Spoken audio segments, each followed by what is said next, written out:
आप देख रहे हैं न्यूज इंडिया, आपके साथ मैं रचना बंसल। ईरान में जेंजी आंदोलन तेज होता जा रहा है। रात के समय में भी लोग बड़ी संख्या में सड़कों पर उतरकर प्रदर्शन कर रहे हैं। यह आंदोलन मौजूदा सत्ता के खिलाफ है और लोग खुलकर शाह और पहलवी परिवार के समर्थन में अब नारे लगा रहे हैं। यह आंदोलन सिर्फ एक शहर तक सीमित नहीं बल्कि ईरान के कई प्रांतों में फैल चुका है। हमीदान में हालात और ज्यादा खराब होते जा रहे हैं। यहां पर जनता सड़कों पर उतर आई है। इसकी वजह ईरान की मुद्रा का रिकॉर्ड निचले स्तर पर पहुंच जाना है।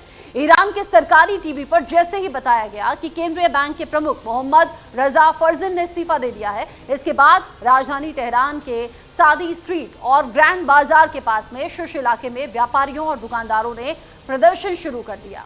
सरकारी समाचार एजेंसी IRNA ने बताया कि इस्फहान, शिराज और मशहद जैसे बड़े शहरों में भी प्रदर्शन हुए हैं। तेहरान के कुछ इलाकों में पुलिस ने प्रदर्शनकारियों को हटाने के लिए आंसू गैस तक का इस्तेमाल किया। ईरान में साल 2022 में ही ऐसा बड़ा आंदोलन हुआ था, लेकिन तब की और अब की वजह में फर्क है। इस बार मामला अर्थव्यवस्था से जुड़ा हुआ है और इसका सीधा असर जनता पर पड़ रहा है। ईरान में इस वक्त रियाल की हालत क्या है, कैसे वहां हाइपर इन्फ्लेशन है, इसको समझेंगे, लेकिन पहले रिपोर्ट देखिए।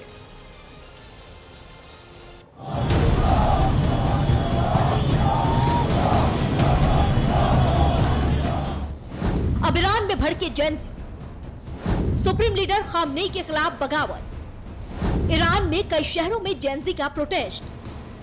This is the final battle के नारों से कांपा तेहरान। प्रदर्शनकारियों ने लगाए बेशरम बेशरम के नारे। आंदोलनकारी जेंजी पर फायरिंग की खबर। नेपाल के बाद अब ईरान में भी जेंजी सड़कों पर उतर चुका है। तेहरान और मशहद की सड़कों पर this is the final battle का नारा गूंज रहा है, यानी ये निर्णायक लड़ाई है। इस नारे का सीधा मतलब है कि ईरान की आवाम supreme leader Ayatollah Ali Khamenei के खिलाफ निर्णायक युद्ध में उतर गई है। ईरान की जनता सड़कों पर है, पूरा ईरान जल रहा है। पुलिस को कई जगह गोली चलानी पड़ी है, लेकिन अब सवाल ये उठता है कि अचानक ईरान की आवाम इतनी आक्रामक क्यों हो गई।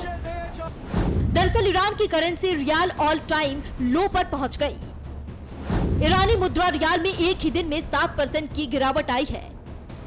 अमेरिकी प्रतिबंधों की वजह से बाहर से कोई चीज नहीं मंगा सकते, क्योंकि $1 के लिए 14,02,000 ईरानी रियाल खर्च करना पड़ेगा और इससे ईरान में महंगाई बढ़ रही है। रोजाना इस्तेमाल होने वाली चीजों के दाम आसमान छू रहे हैं। महंगाई आसमान छू रही है। कुल महंगाई दर 42.2%, खाद्य पदार्थों की महंगाई 72% तक पहुंच गई है। ऊपर से ईरान में भयंकर सूखा पड़ रहा है, लेकिन ईरानी हुक्मरान अपनी जनता को धर्म का चूरन चटा चटा कर मदहोश कर रखे थे। अब जब ईरान की जनता को होश आ रहा है, तब उन्हें पता चल रहा है कि यही हुक्मरान उनके असली दुश्मन है। लिहाजा देखिए कैसे ईरान में जेंजी सड़कों पर उतरा है और नारे लगा रहा है।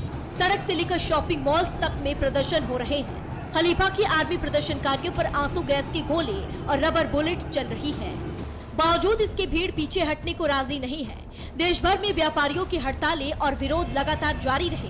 तेहरान की ग्रैंड बाजार, लाल हजार स्ट्रीट, नासिर खोसरो और इस्तांबुल स्क्वायर सहित कई जगह दुकानें बंद रही। प्रदर्शनकारियों ने सत्ता में बैठे धर्मगुरुओं के पतन और राष्ट्रपति मसूद पेजेशकियन के इस्तीफे की मांग करते हुए सरकार विरोधी नारे लगाए।